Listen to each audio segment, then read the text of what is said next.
The mayor, with the greatest respects, in every campaign speech, in every debate where you engage, we opened our ears to listen.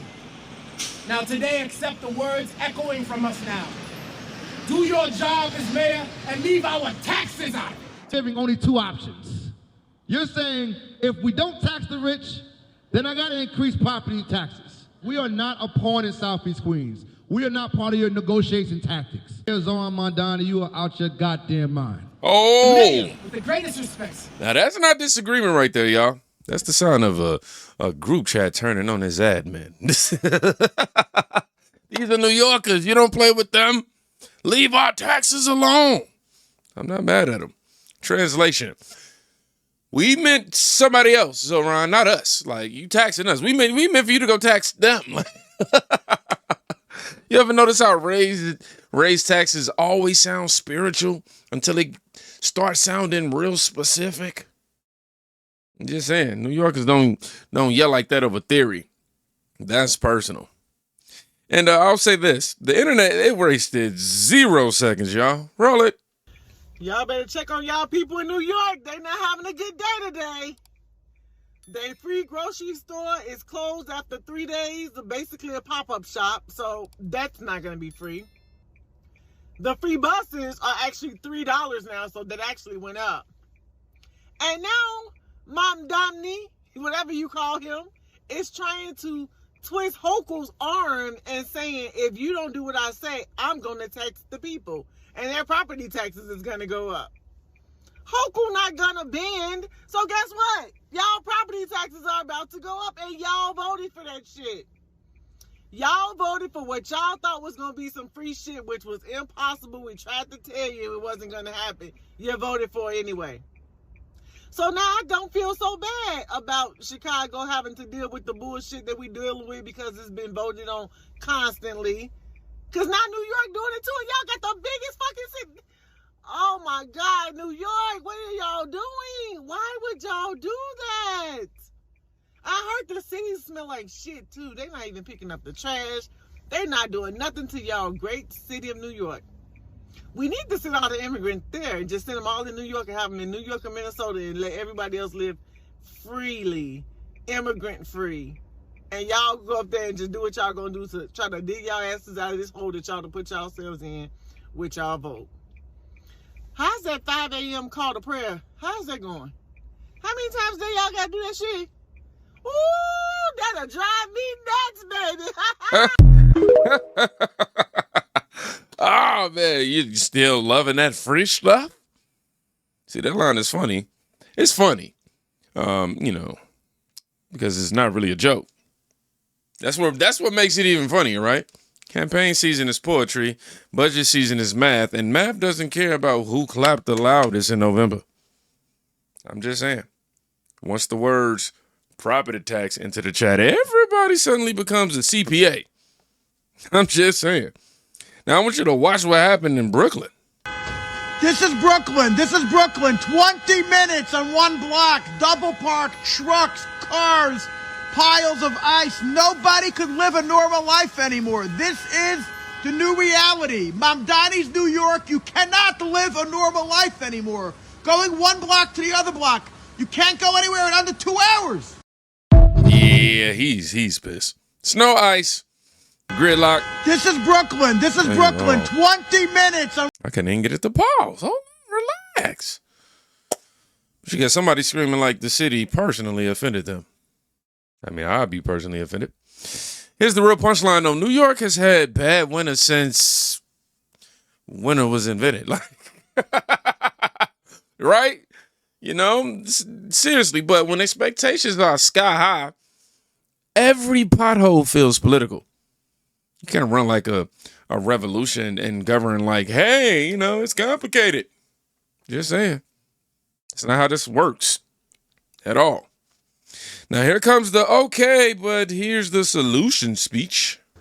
So everybody keep asking me, if I was mayor, what would I do? All right, let's talk real solutions. First thing I'm not doing, I'm not slapping homeowners with a 9.5% property tax increase. I'm not touching nothing with the retirees, and I'm not messing with the rainy day fund. You don't punish working families before fixing government waste. New York's budget is $127 billion. Don't tell me the only option is squeezing the middle class. So fix number one, tax the right people. If revenue is the issue, then yes, higher taxes on wealthy earners, higher corporate taxes on billion-dollar companies operating in the city. Wall Street bonuses are back. Corporate profits are up. Why are homeowners and the working class the first targets? Solution 2, freeze bureaucracy. Hiring freeze on non-essential administrative positions. No layoffs, just stop growing the bureaucracy. Let attrition reduce payroll naturally. Solution 3, migrant spending. Emergency migrant spending gets reevaluated immediately. New York City has already spent billions of dollars on this crisis. Over $4 billion in city funds in the past 2 years. Hotel contracts, emergency shelter contracts, temporary housing at premium rates. You cannot run emergency spending permanently. Federal government created a border crisis. New York taxpayers shouldn't be left holding the entire bill. We demand federal reimbursement. We cap local exposure. We transition away from hotel-based emergency spending. Solution 4, audit miscellaneous. Audit the $15 billion miscellaneous category. You know what hides in there? Consulting contracts, outside advisors, temporary programs, citywide lump sum allocations, unallocated adjustments. When government says miscellaneous, that's where you start looking first. My 5th and final solution, pause capital expansion. Pause non-essential capital expansion projects. Street redesign expansions, pedestrian plaza expansions, new bike lane build-outs beyond core corridors, office redesigns, new administrative facilities. You don't expand pet projects during the fiscal crisis. You stabilize first. And let me just say this. Leadership isn't about threatening property taxes or the working class. It's about exhausting every other option first. Cut waste, tax excessive corporate profit, cap emergency spending, and freeze bureaucracy. If I was mayor, New Yorkers would know their money is respected before it's collected. And I didn't have to put on a suit and tie to tell you this. But this Bed-Stuy fly clothing though, shout out to my brother S. King. Check him out.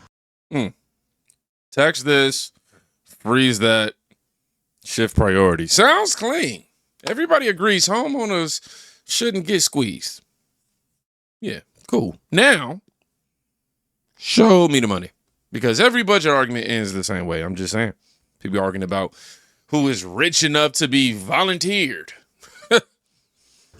So And everybody keep asking somehow, me, if I hold was on, my fault, y'all. Y'all know I'm got to get used to all of the new video settings with Twitter. But somehow, Rich just keeps getting closer.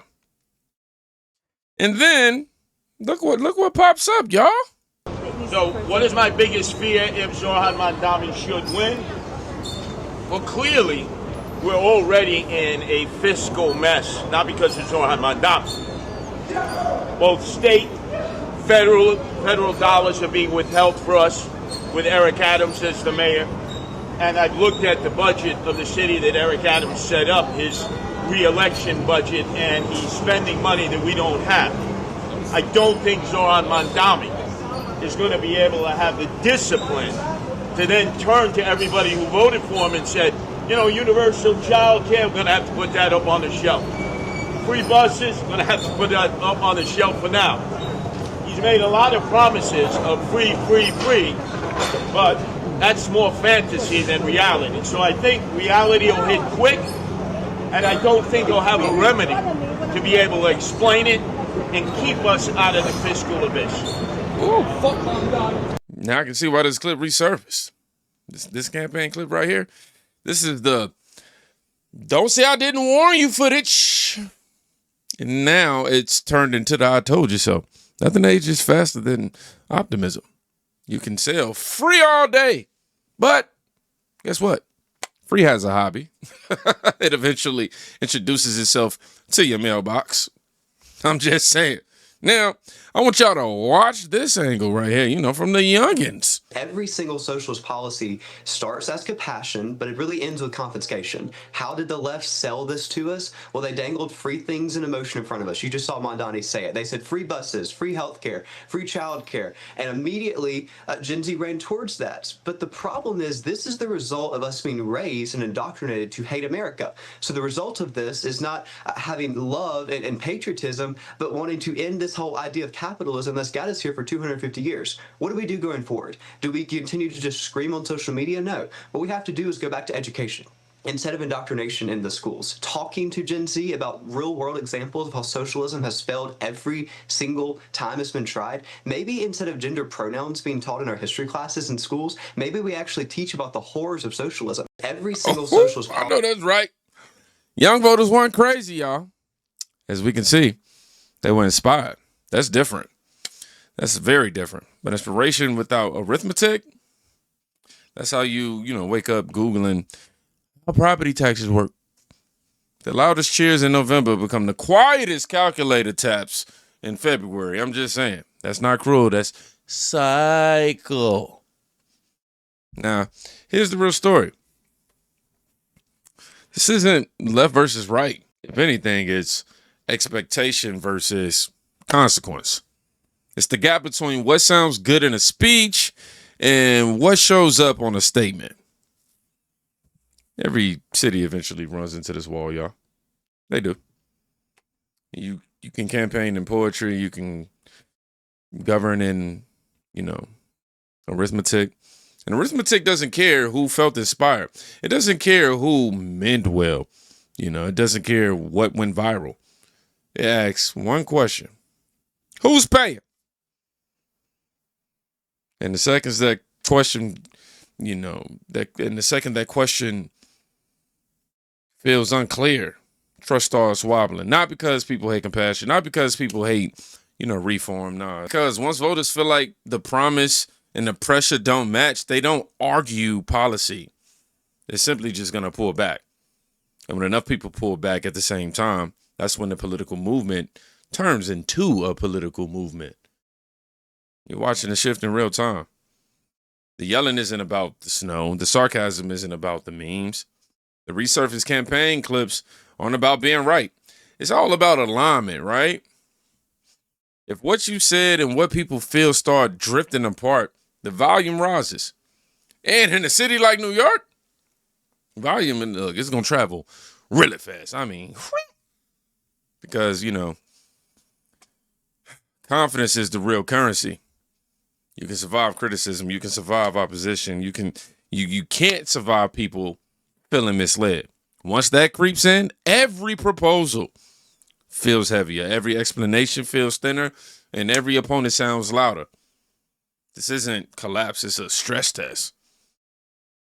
And stress tests don't reveal your speeches. They reveal your structure. And structure eventually tells the truth. So if you made it to the end of this video, I simply want you to write one word. Structure. That way I know who stayed to the end. Other than that, y'all be safe. It's the first video of the day. I feel like I got my jitters out. Thank everybody for all the advice I've been getting in relation to me letting you guys know that just opened up the 401k and starting to get my whole business stuff established. Y'all know I like to bring y'all into my life, yeah, when I can. But other than that, be safe. Go check on somebody today. I hope y'all have a great day. I'm finna have me an amazing day. I'm finna go make me something to eat, play me some gospel music real quick, and get ready to slay some more, Democrat hatred. Y'all be safe. Go check on somebody today, even though I'm saying this again. You could be saving their life. Peace.